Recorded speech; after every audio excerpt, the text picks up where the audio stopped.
Ni Lorenzo naiz, Tenerifekoa. Irene oporretan ezagutu nuen, maitemindu eta orain Deustuan bizi gara elkarrekin.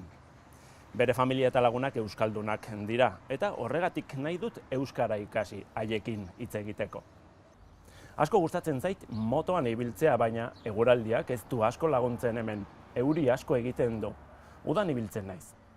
Euskara klaseetan gustatzen zait gramatika ariketak egitea, hutsuneak bete eta horrelakoak. Ingelesa badakit nahikoa ondo, eta portugesez ere bai, zerbait.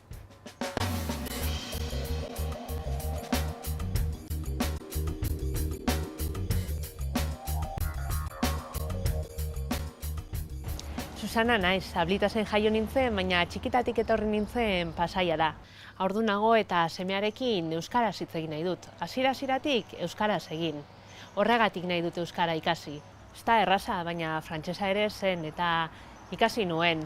Asko irakurtzen dut, batez ere gaztelaniaz, nobelak. Espero dut laster euskaraz ere irakurtzea. Euskara klaseetan batez ere ahozko ariketa gustatzen zaizkit, mintzakoak, hitz egitea, ez naiz isiltzen. Idazlanak egitea berriz, bat ere ez.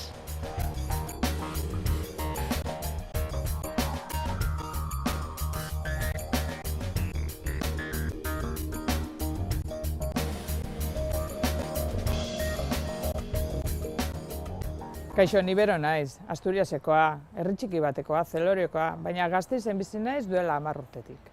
Administrazioko langilea naiz, Eusko Jaurlaritzakoa, eta herritarrekin hitz egiteko ikasi nahi dut euskara. Lanean beharrezkoa delako jendea atenditzeko. Nire afizio nagusia korrika egitea da, kirola egitea lagunekin. Japonian urtebete eman nuen lanean, eta japoniera zerbait badakit. Euskara ikastean asko gustatzen zait internet erabiltzea, interneteko baliabideak.